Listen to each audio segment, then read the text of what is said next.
Physical fitness is a very important component for those who work in the law enforcement profession. Officers can find themselves in life and death situations, and the daily challenges and the rigors of police work require officers to be fit and in good health. Health and fitness also helps officers to combat stress and recover from injuries that all first responders are exposed to regularly. The police officer's wellness evaluation report, referred to as the P.O.W.E.R test, was developed by the State of Illinois Law Enforcement Training and Standards Board and is a requirement for entry into any state-certified police training academy. Chicago police recruit candidates are required to pass the P.O.W.E.R test before entry into the Chicago Police Training Academy. The purpose of this video is to give viewers a clear understanding of how the P.O.W.E.R test will be administered and the established protocols enforced during the testing process. The P.O.W.E.R test has 4 measurement components that are designed to be performed in succession.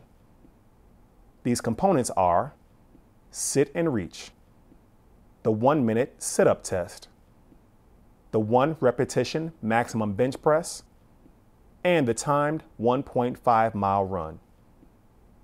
Candidates must pass all 4 components, and the required components to pass are based on gender and age.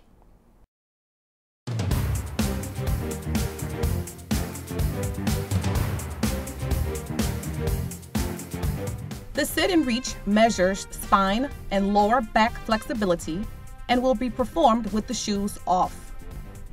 When the candidate is called to the sit and reach station, they will put their shoes off to the side, be seated on the floor, and place their feet on the inside of the sit and reach box.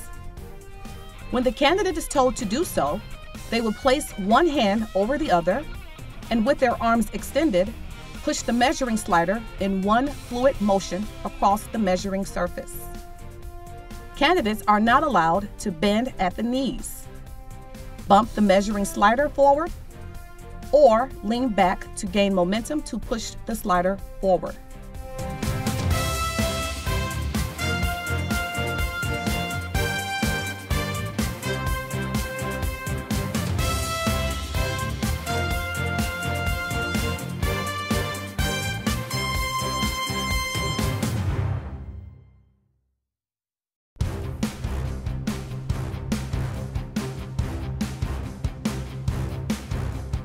Sit-ups are used to measure dynamic strength of a candidate's abdominal musculature.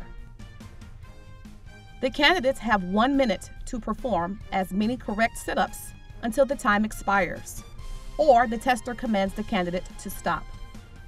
Candidates will begin in a down position, feet flat on the floor, side by side with hands behind the head with fingers interlaced.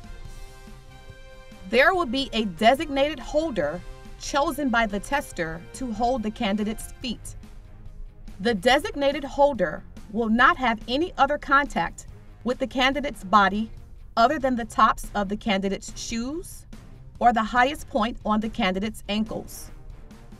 The holder cannot wrap their arms around the candidate's legs, kneel on the candidate's toes, or hold the candidate's feet while in a push-up position. The tester will signal the beginning of the test, and the tester will count out loud all properly performed sit-ups. A properly performed sit-up is when a candidate correctly lifts their upper torso from a reclined position far enough to break the 90-degree plane that is formed by the candidate's hips. Breaking this plane is correctly performed by extending the head and/or shoulders past this plane. This is typically exemplified by touching the tips of the elbows to the tops of the knees. Candidates must then return to the reclining position where the base of the shoulder blades must touch the ground before beginning another sit-up. Improperly performed sit-ups will not be counted.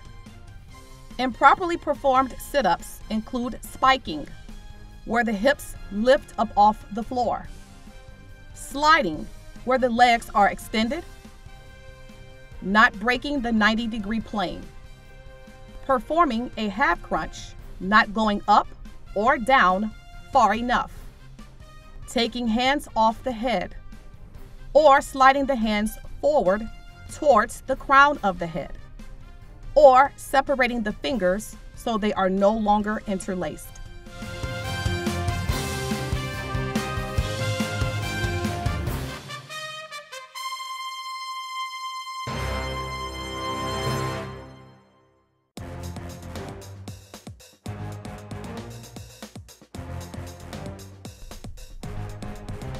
The 1 repetition max bench press measures a candidate's absolute strength.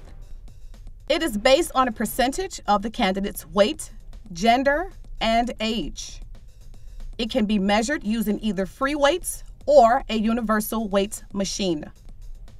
The candidate will lie flat on the bench in a reclined position, keeping their feet flat on the ground. The tester will command the candidate to push the bar until their elbows lock out. Candidates are not allowed to arch their back to assist during the lift or remove their feet from the floor.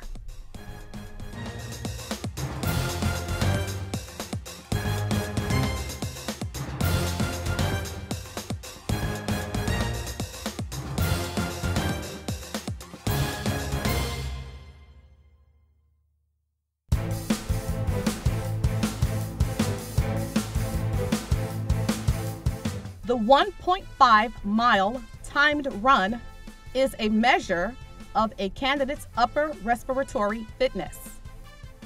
The timed run start and end locations might not be the same for each course and will be pointed out by the tester prior to the start of the relay. The candidates will also be monitored by wearing numbered and colored running bibs. The tester will escort the candidates to the running track where the start and end locations will be identified. The tester will then begin the relay and start the timer. Candidates cannot wear headphones or any other type of electronic listening device during the timed run. Furthermore, only the tester's timer will be used to record the candidate's run time. When the candidate completes their last lap, the instructor will announce their finish time.